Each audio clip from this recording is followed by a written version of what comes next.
Hello, everyone. Before we start, make sure to like and subscribe to the channel, and leave a comment with where you're from and what time you're watching.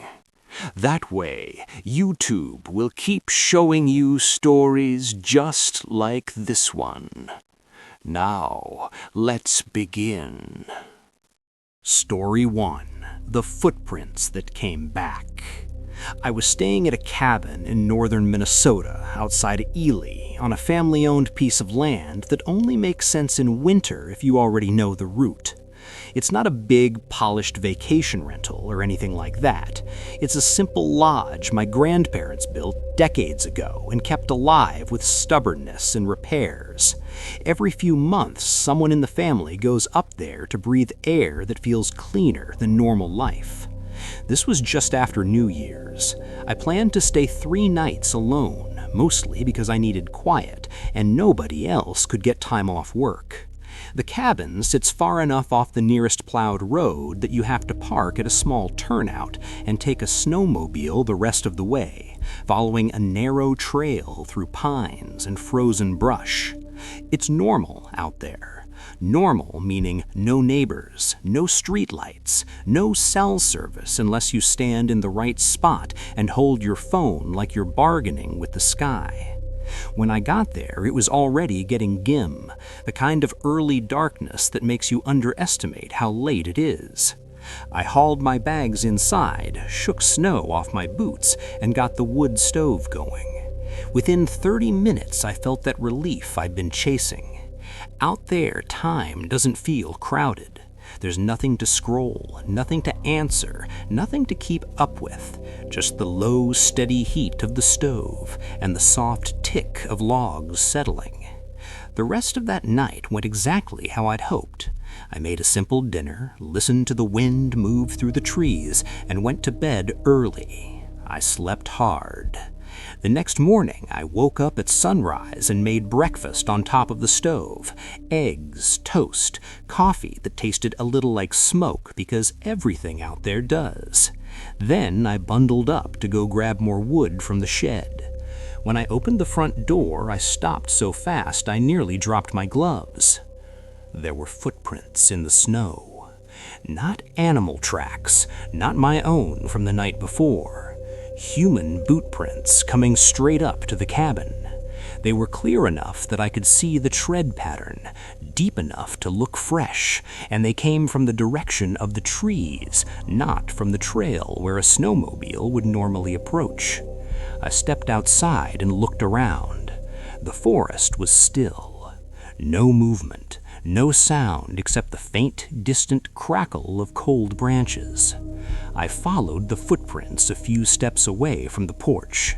They didn't go toward the main trail. They didn't go toward the shed. They went into the woods. That's what confused me most, because getting out there isn't like walking to a park. It's miles of nothing, and winter makes miles feel longer. If someone came out, they'd almost certainly use a snowmobile. And if they used a snowmobile, I would have heard it at night. I stood there trying to arrange the facts into something reasonable. Maybe they'd gotten lost. Maybe someone's machine broke down. Maybe it was a hunter cutting across land without realizing the cabin was occupied. All of that was possible. Still, the prints were too direct, like whoever made them knew exactly where the cabin was. I told myself not to overreact. Leaving immediately felt dramatic, and honestly, it would ruin the whole point of the trip. Plus, there was nothing else out there for me. No hotel, no quick drive back. If I left, I'd be packing up, snowmobiling back to my car, and driving hours home. So I brought wood inside and locked the door. Then I sat by the stove for a long time, pretending to relax while listening for anything I didn't want to hear. Nothing happened. The sun climbed higher. The temperature eased a little. The trees held their silence like they always did. After a few hours, I started to feel silly. I kept looking at the window like something would appear, but the woods stayed empty. That's when I got the idea I wish I hadn't had. If the footprints led to another cabin, another property, anything, it would calm me down. It would turn the weirdness into a simple explanation. So I put my jacket back on, grabbed my hat, and stepped outside again. The footprints were still there, crisp and uninterrupted. I followed them into the trees. At first, it wasn't hard.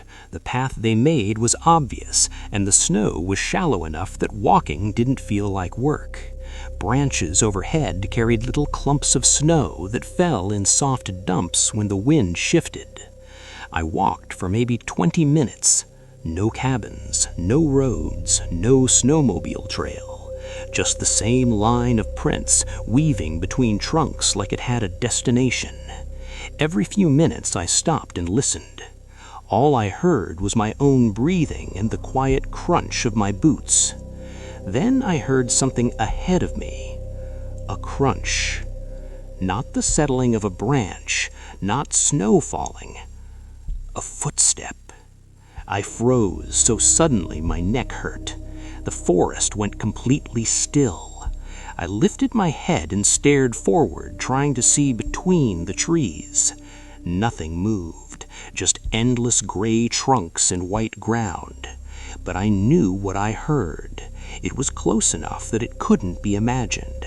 Someone was out there in front of me, and the only reason I wasn't hearing them anymore is because they had stopped moving, like they had noticed me. I tried to speak, and my voice came out thin. "Hello?" I called. No answer. I waited. Nothing. The silence didn't feel peaceful anymore. It felt deliberate, like something was choosing to stay quiet. I swallowed and tried again louder. "Is someone out there?" Still nothing. That's when my mind did what it always does when it's trying not to panic. It started bargaining. Maybe it was a deer stepping on crusty snow. Maybe it was a branch dropping. Maybe the echo weird through the trees. But my body didn't believe any of that. My skin prickled under my layers. My hands felt clumsy, like they belonged to someone else. I looked down at the footprints again. They kept going, straight ahead. And for the first time, I noticed something that made my chest tighten. A second set of prints, fainter, not as deep, running alongside the first, just off to the right, as if someone had been walking with whoever made the trail, but had been careful to step lighter, or had followed later when the snow was harder. I stood there staring, trying to decide if that was real or just a trick of shadows in the snow. Then, somewhere ahead, I heard it again. One slow crunch, closer than before. That was enough.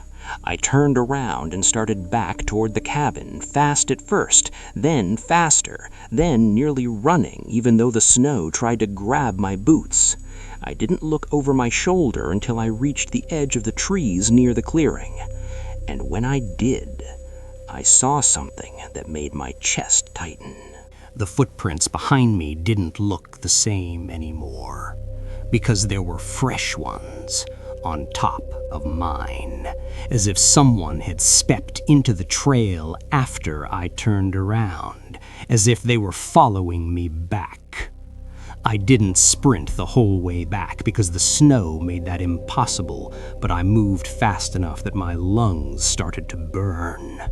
My brain kept trying to stay logical. Don't fall, don't twist your ankle, don't make this worse, but my body was already in that quiet emergency mode where every sound feels amplified.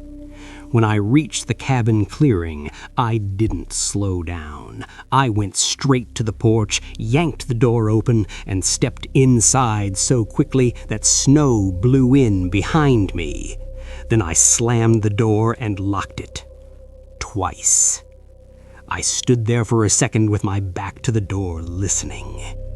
Nothing. No heavy steps on the porch, no knock, no voice. just the low crackle of the stove and my own breathing, loud and uneven in the small cabin. I told myself to calm down, to be reasonable, to stop turning a weird set of footprints into something bigger. But when I finally forced myself to look out the front window, I saw what I didn't want to see. Someone had come right up to the edge of the clearing, not close enough for me to see their face, not close enough for me to describe them, but close enough that the trees no longer hid them completely. A shape half obscured behind a trunk, still watching.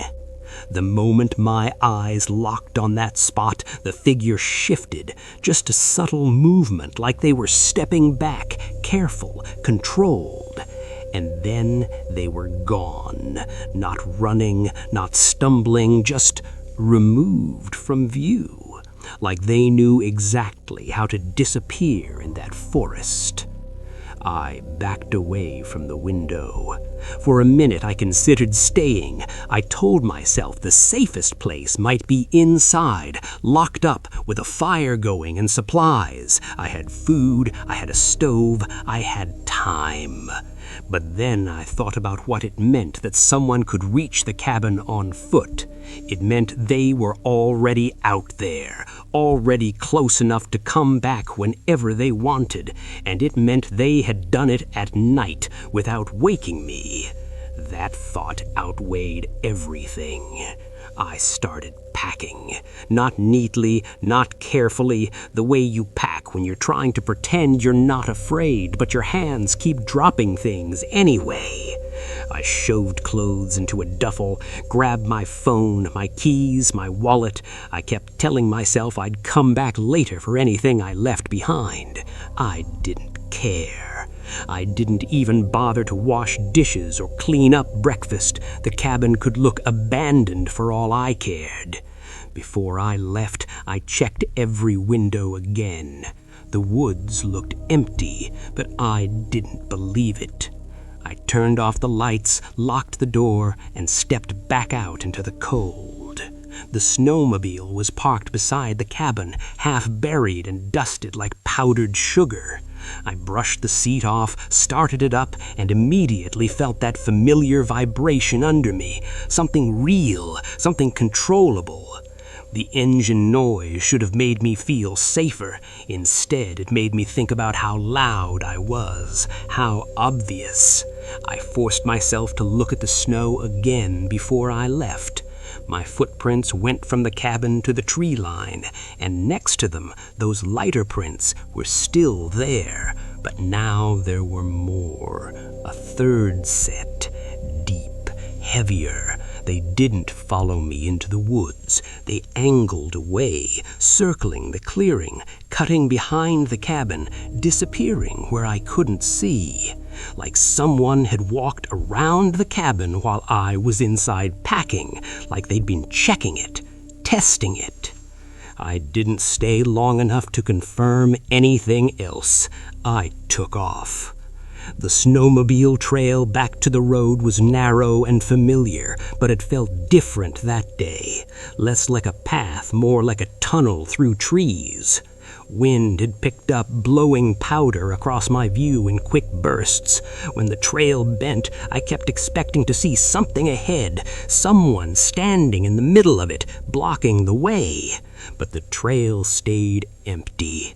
It took me nearly 30 minutes to get back to my car, mostly because I wasn't pushing speed the way I normally would. I couldn't stop thinking about what would happen if I slid off the trail or got stuck. When I finally reached the turnout, I parked the snowmobile, loaded my bags into the car, and drove. I didn't fully relax until I hit the first plowed road. Even then, the relief didn't feel clean. It felt shaky, like adrenaline without a place to go. I told myself I should report it. But report what? Someone walked near the cabin and then stepped behind a tree? It sounded ridiculous out loud. so I did what people do when they don't want to confront how close something might have been. I said nothing. A week later, my uncle went up to check the cabin. He called me that afternoon. He didn't sound angry. He sounded unsettled. He told me the door was locked, just like I said. Nothing appeared stolen, but inside the cabin looked off. One of the chairs at the kitchen table had been pulled out, not far, just enough to look like someone had sat there. And in the snow outside were tracks around the back of the cabin near the small window above the crawl space. My uncle said it looked like someone had been there long enough to kneel, to look inside, to check. He said something else, too, almost like an afterthought. The prints didn't lead from the snowmobile trail. They came through the trees and left the same way. No clear start, no clear end, just a line through the forest that didn't belong to anyone in our family. I haven't stayed at that cabin alone since, not because I think something supernatural happened, not because I believe in haunted woods, because what scares me is simpler than that. Someone was out there, close enough to watch me through a window, close enough to circle the cabin while I was packing, and patient enough to stay quiet until I walked toward them first. Story 2. The Screams Between the Trees. Every year near the end of February, I go winter camping. Not alone. I'm not reckless enough for that. This particular year, I went with my friend Landon. We've been doing this together for a while. Cold weather camping, snowshoeing, short hikes into state land where most people don't bother going once the snow piles up. There's something different about forests in winter. They feel stripped down, honest. This trip took place in northern Pennsylvania, deep inside Susquehannock State Forest, far from any maintained campground. We parked off a Forest Service road, hauled our gear in on sleds, and set up camp before sunset. Everything felt normal. We pitched the tents, built a fire, cracked open a couple drinks, and let the quiet settle around us. No wind, no animals, just that thick, insulated silence snow brings with it. It wasn't long after we finished setting up that we heard it. A scream. Not loud enough to be right next to us, but not distant enough to ignore.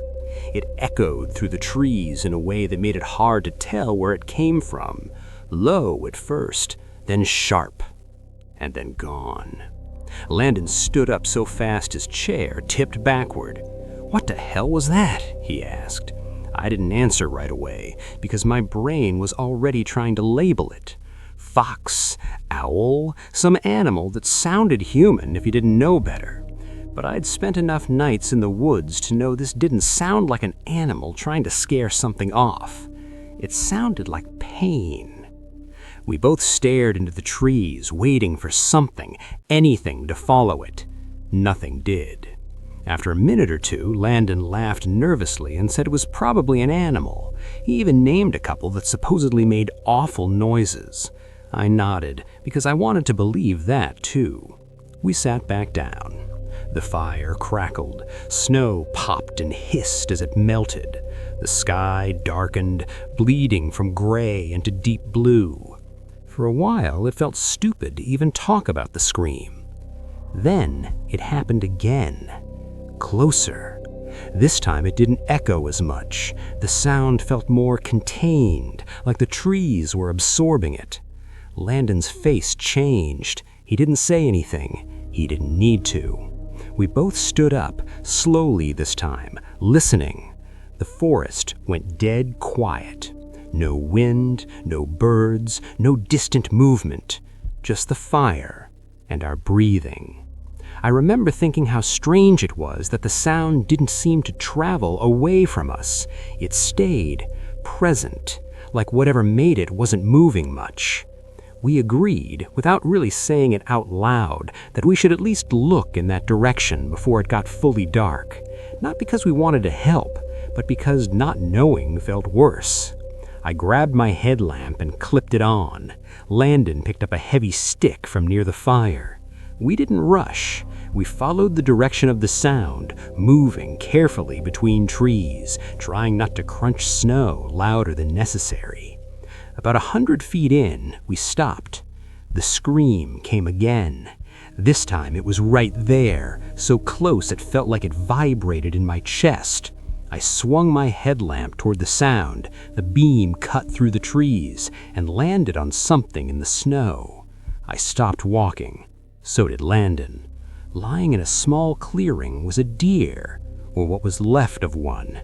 It was fresh, too fresh. Steam curled faintly into the air where snow had melted around it. My stomach rolled. This wasn't a predator's kill, not the way you'd expect.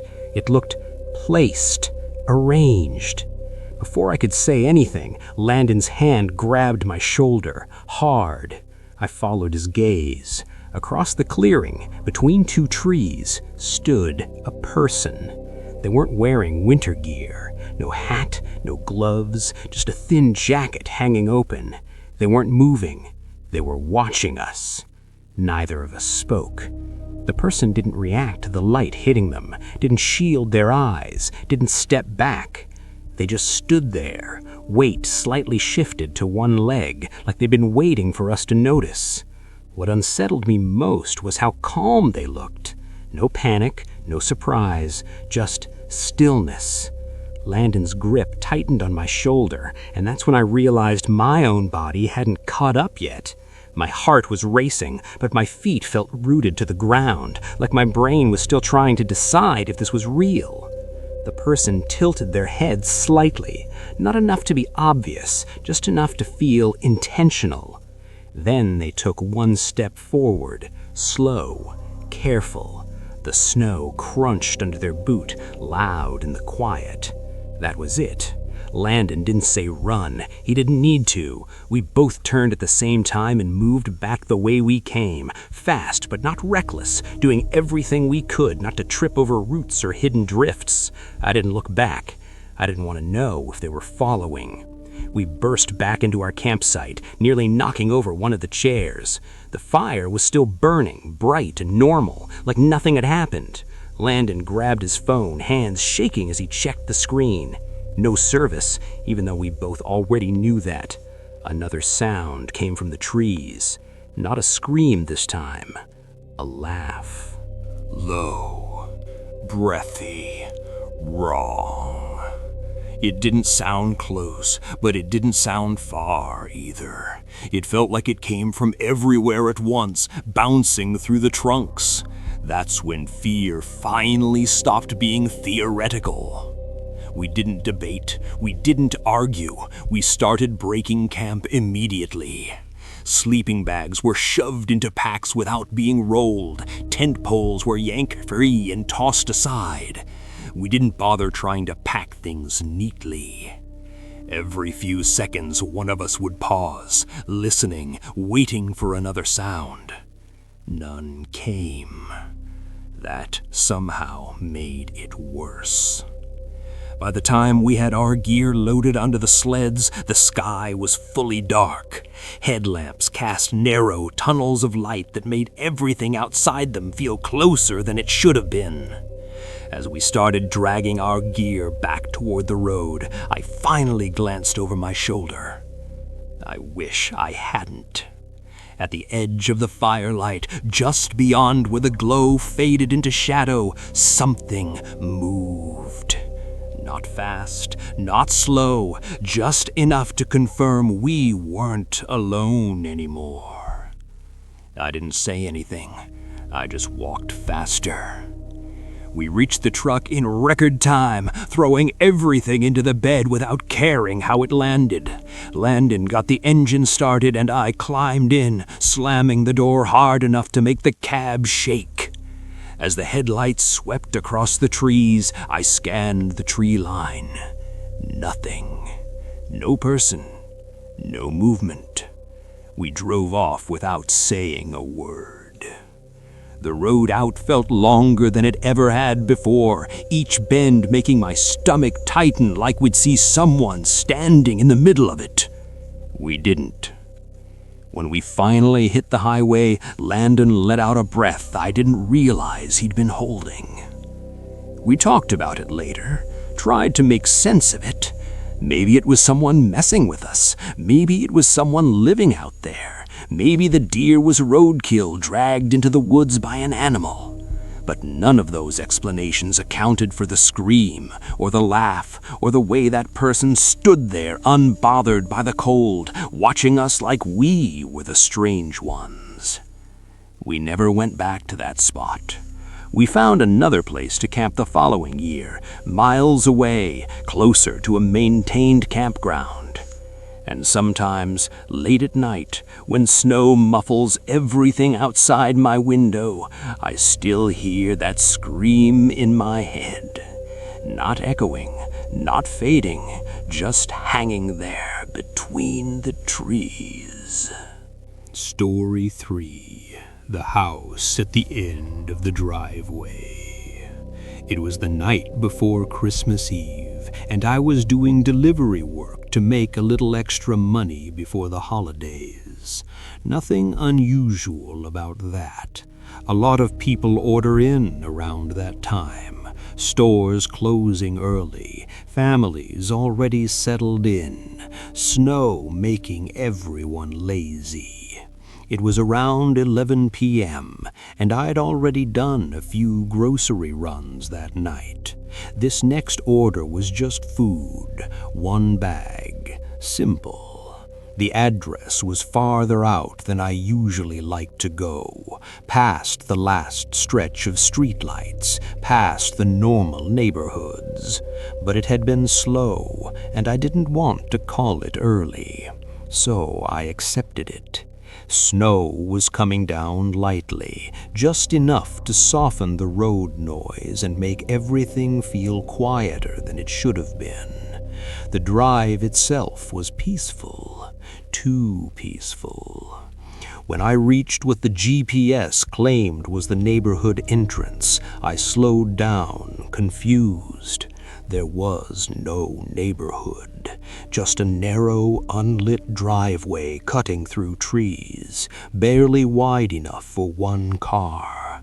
At the end of it, I could see a small cabin-style house with a single porch light on. I hesitated. Then I told myself I was overthinking it. I pulled in and parked. I grabbed the food and walked up to the door, snow crunching under my shoes. The house looked smaller up close. 1 floor, dark windows, no decorations. I knocked. Almost immediately I heard voices inside, a lot of them, laughter, talking over each other, the sound of a full house. I frowned. There was no way that many people fit in there. The noise wasn't coming from all around either. It sounded like it was coming from one specific room, deep in the back of the house. The door opened. A man stood there. He didn't look like what I expected at all. Middle-aged, plain clothes, calm. Behind him, the house was dim and still. No people moving around, no signs of a party. And yet the voices continued, clear as day. The man smiled. "Why don't you bring the food inside?" he said. "They'll be happy to see you." That alone was strange. People don't say that to delivery drivers. I shifted my weight and started to say I couldn't, that I had another order or needed to get going. He interrupted me. "They just want to thank you for working during the holidays. You'll be glad you stopped by." Something about the way he said it made my skin crawl. The voices kept going in the back room.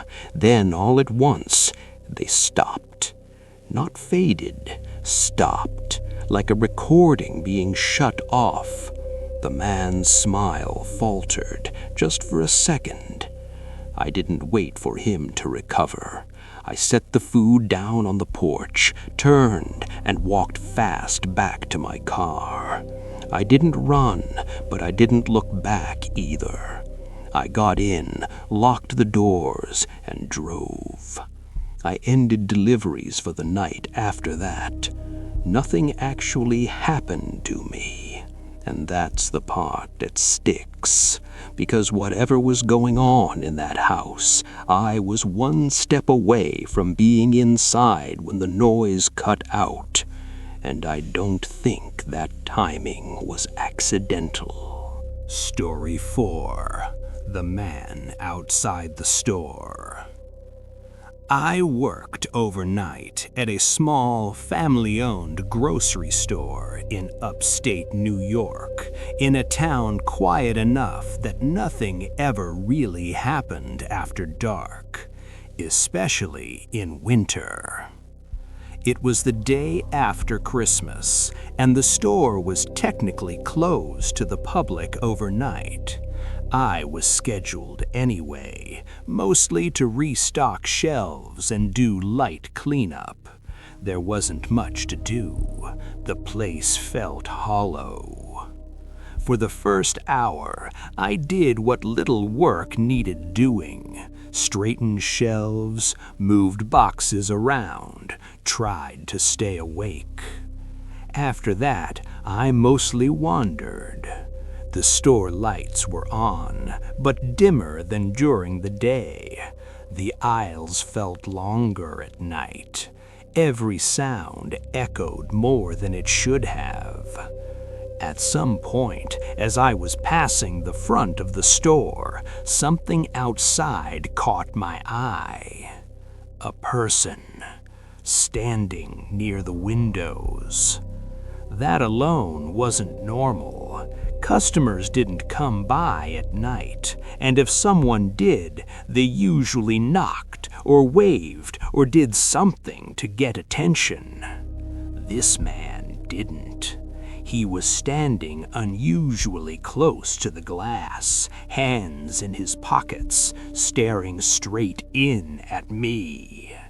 The moment he noticed me looking back, he didn't step away. He stepped closer. I froze. He didn't knock, didn't mouth words, didn't smile. He just stared. The longer it went on, the more uncomfortable I felt. There was something off about the way he held himself, too still, like he was posing.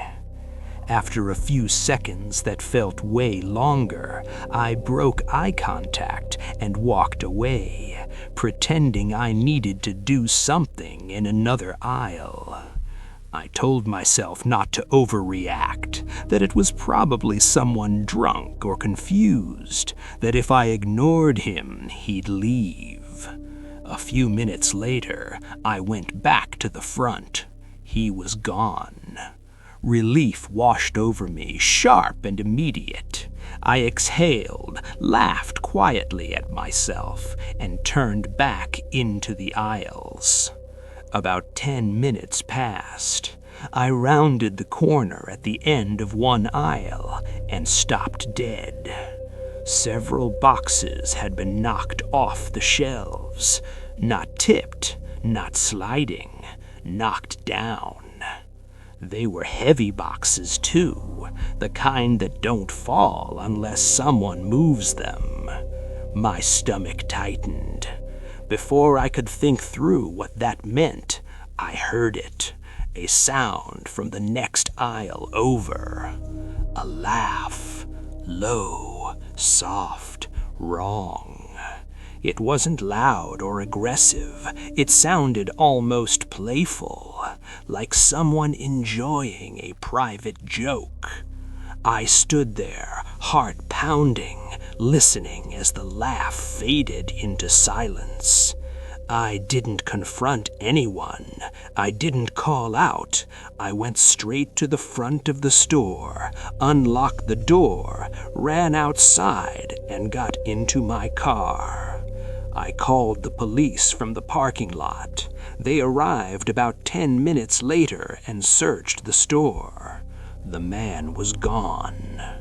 Later, when we reviewed the security footage, it showed him slipping inside through a side door I hadn't even known could be opened. On the footage, you can see him standing at the end of the aisle, laughing quietly to himself, and in his hand, a small knife. The police told me they thought he was intoxicated. Maybe. But intoxicated people don't move that quietly. They don't wait. I quit that job shortly after. I still think about how close he was the whole time, and how he could have walked right up behind me. Story 5. The Ride That Wasn't Mine. It was New Year's Eve, and I wasn't planning on going out. I've never liked big parties. Too loud, too many people pretending they're having a better time than they are. But my friend Dylan was hosting, and he was persistent. Big house, lots of space. It'll be chill, he promised. He picked me up around 9 p.m., and we drove out to his place, which sat on a long, dark stretch of road outside Bozeman, Montana. Snow lined the shoulders, and everything felt muted and distant, like the world was holding its breath. The party itself was fine. Not wild, not boring. Just enough people that I ended up drinking more than I meant to. By the time midnight passed and the countdown ended, I was tired. By 3 a.m., I was done. Dylan was passed out upstairs, along with most of the other people who'd planned on crashing there. I didn't want to wake anyone, and I definitely didn't want to drive. So I ordered a ride. The app said 10 minutes. I went outside and sat at the end of the driveway, pulling my jacket tight and letting the cold sober me a little. The road was quiet. No cars, no movement. I checked my phone once, then again. I must have looked down for longer than I thought, because the next thing I knew, headlights were pulling up in front of me. "Ride?" a man called out through the open passenger window. I stood up quickly, startled by how silently the car had approached. "Yeah," I said, assuming it was mine. I got in the back seat. The inside of the car smelled faintly of air freshener and something else I couldn't place. The driver looked to be in his late 40s or early 50s, with a thick beard and tired eyes. "Big night?" he asked. "Yeah," I said, not really wanting to talk. He nodded and started driving. I leaned my head back and closed my eyes, letting the motion lull me for a second. Then my phone buzzed. I opened my eyes. The notification was from the Ride app. "Your driver has arrived." A message followed immediately after. "Hey, I'm outside. Where are you?" My stomach dropped. I looked up and met the driver's eyes in the rearview mirror. He was already looking at me, not glancing, watching. I didn't say anything. I didn't move. I locked my phone and leaned my head back again, pretending I hadn't seen the message. The car slowed. We approached an intersection. Red light. The moment the car came to a stop, I acted. I opened the door and jumped out. The driver hit the gas at the same time, and I stumbled, scraping my hands on the pavement, but I stayed on my feet. The car sped away without stopping. I stood there shaking, watching taillights disappear into the dark. My real ride pulled up less than a minute later. I didn't tell the driver what happened. I just got in and went home. I don't know who that man was, but I think about how easily I got into that car, and how quietly it could have ended differently. Story 6. Someone was living upstairs. It was the first weekend of February, and I had a rare stretch of days off work. Nothing special was going on. No trips planned, no visitors expected, just quiet. I lived alone in a small 2-story house in Madison, Wisconsin, tucked into a residential neighborhood where winter made everything feel slower and farther apart. Snowbanks lined the sidewalks, and most people stayed indoors once the sun went down. Sometime in the middle of the day on Saturday, I thought I heard something upstairs. It wasn't loud, just a single sound, soft, easy to dismiss. I paused the TV and listened. Nothing. I went upstairs and checked the rooms anyway. My bedroom looked normal. The spare room was empty, just like always. I told myself it was the house settling. Old homes make noise, especially in the cold. I didn't think about it again for hours. That evening, as I was winding down on the couch, half watching a show I'd already seen, I heard it again. The same sound, subtle, almost identical. This time it felt closer. I muted the TV and listened harder. Still nothing. I walked upstairs again, checking the same rooms in the same order, almost annoyed at myself for feeling uneasy. Everything looked normal. The spare bedroom door was closed, though. I didn't remember closing it. I opened it and looked inside. Empty. I shrugged and went back downstairs. The next morning, I woke up feeling off. I couldn't explain it, but the house felt different, like something had shifted while I slept. As I made coffee and breakfast, I noticed small things that didn't sit right. The cereal box was turned a different way. A cabinet door wasn't fully closed. Nothing concrete, nothing I could prove, just enough to make my skin prickle. I spent most of the day downstairs, trying to distract myself. By late afternoon, I'd convinced myself I was imagining things. Then, just after sunset, I heard it again, that same sound. This time, it was unmistakably upstairs. I stood up and walked toward the stairs. Halfway there, I heard a click. It was faint, but sharp enough to make my heart jolt. I climbed the stairs slowly, every step feeling louder than it should have been. At the top, I checked my bedroom. Nothing. Then I went to the spare room. I reached for the handle and turned it. It stopped. The door was locked from the inside.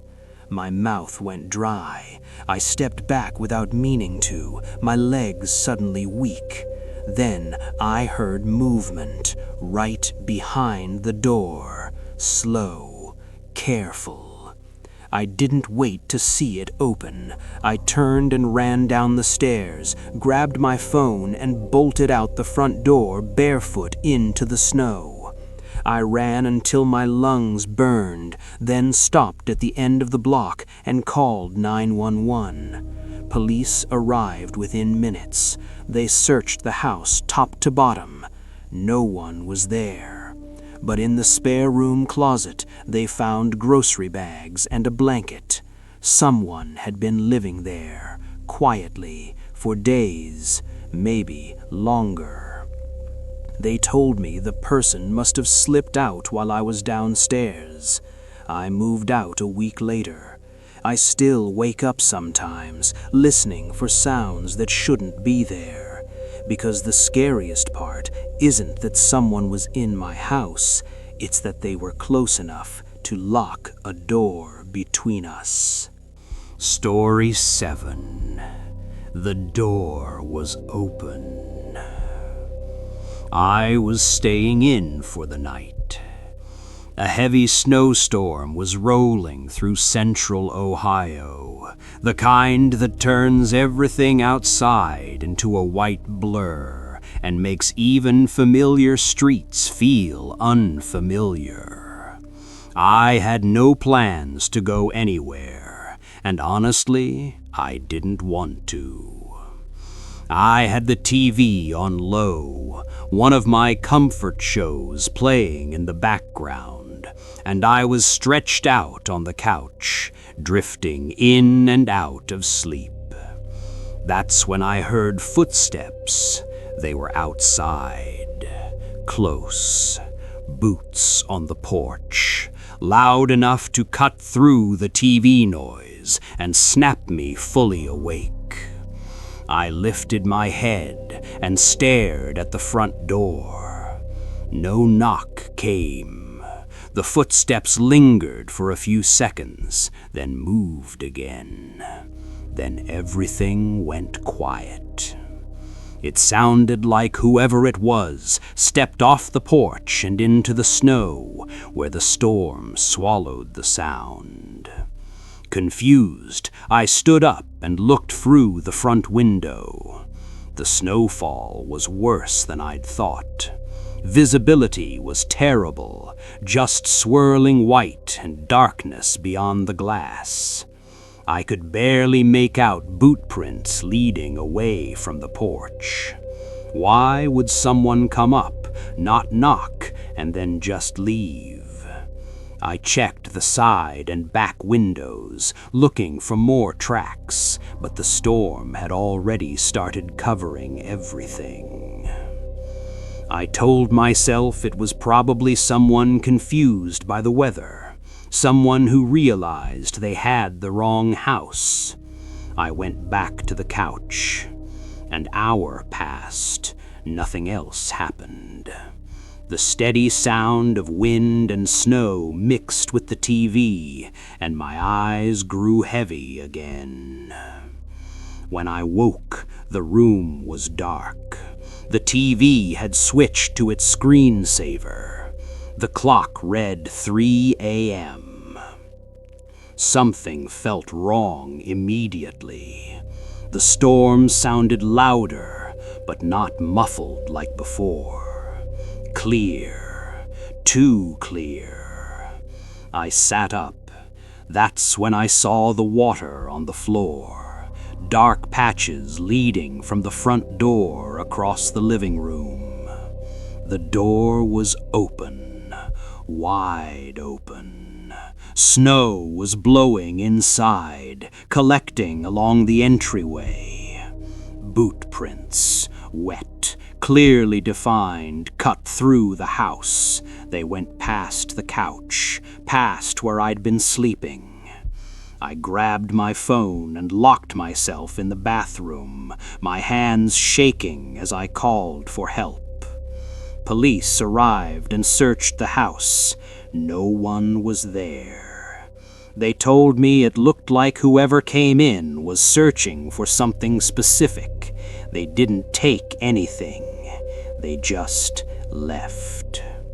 The thought that they walked through my house while I slept, either not noticing me or choosing not to wake me, has never left. I don't sleep on the couch anymore, and I triple-check my doors every night. Story 8. Someone was inside while I was gaming. It was just before Christmas, and school was out for winter break. My parents still worked during the day, which meant I had the house to myself for hours at a time. I was an only child, and I loved it. This happened at our house in suburban New Jersey, a quiet neighborhood where nothing ever felt dangerous, especially during the day. My parents left for work around 9 a.m. I watched their car pull out of the driveway, waited until it was out of sight, then went straight upstairs to my bedroom and turned on my PC. I planned to spend the whole day gaming. About 15 or 20 minutes after they left, there was a knock at the front door. It wasn't aggressive, just a normal knock. I froze. I wasn't used to answering the door alone, and I didn't want to deal with anyone.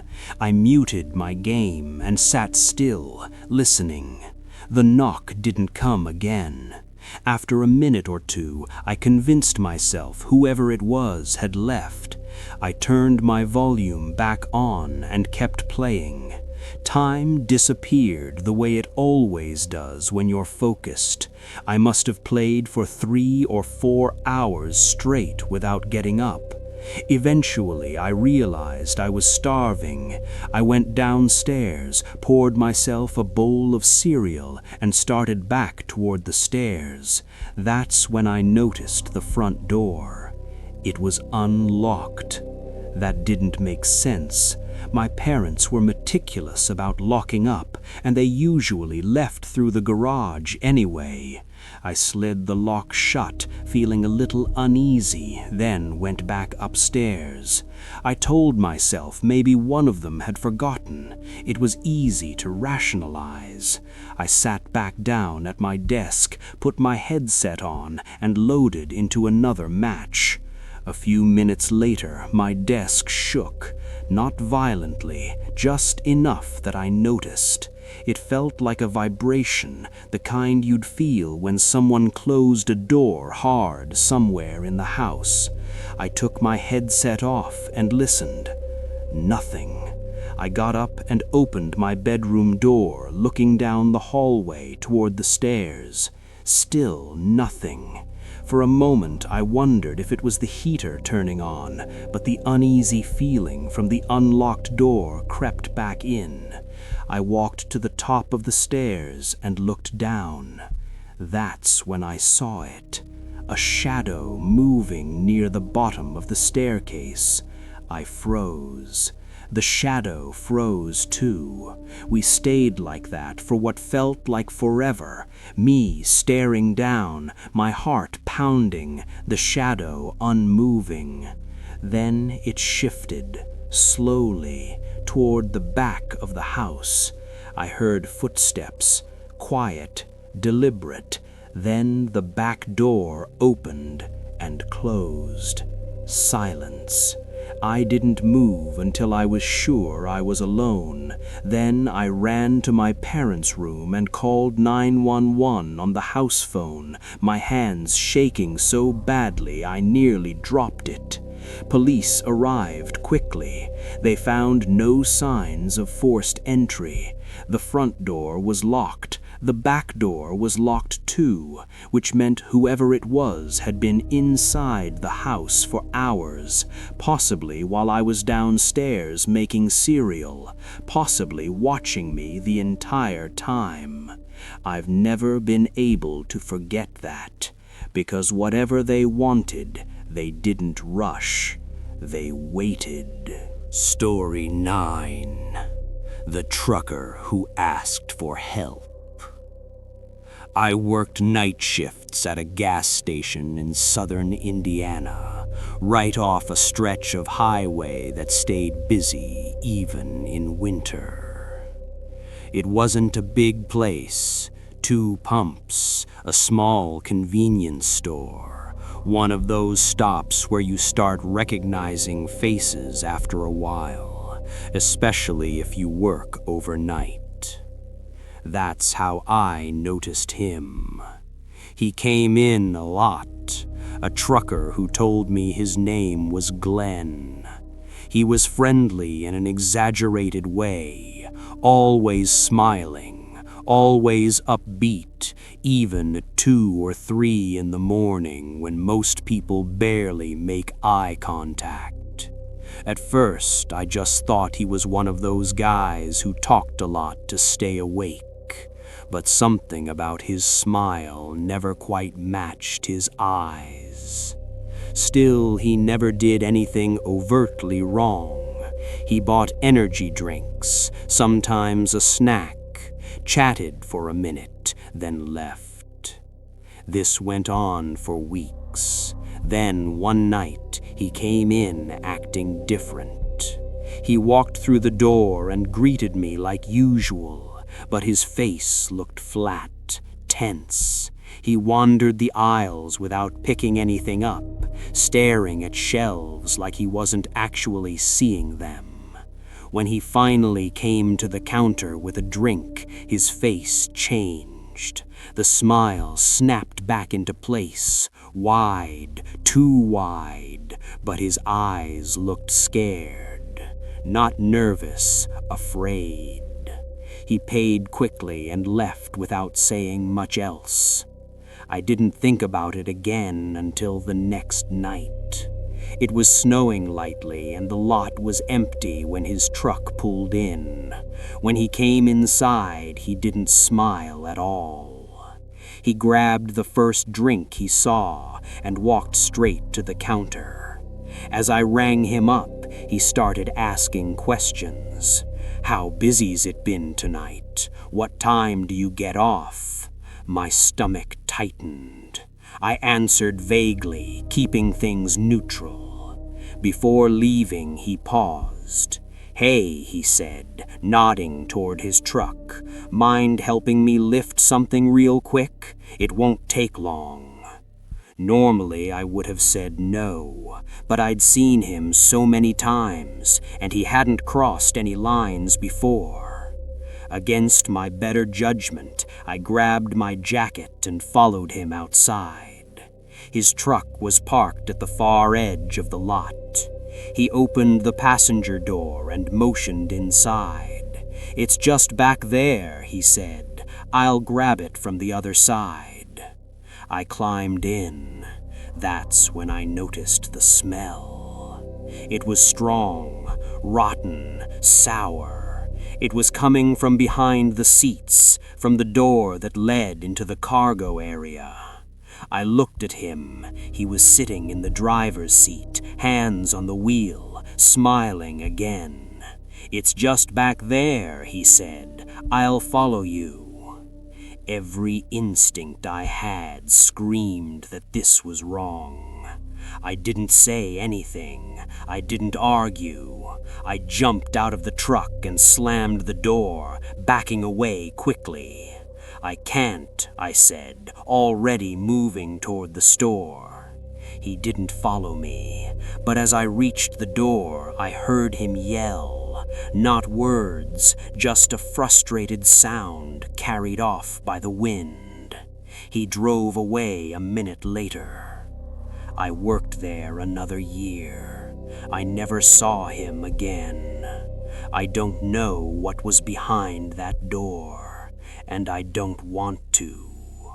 Story 10. The Motel That Wasn't Closed. I was driving cross-country to spend Christmas with my family. It wasn't the smartest idea, doing that kind of trip in winter, but I didn't have much of a choice.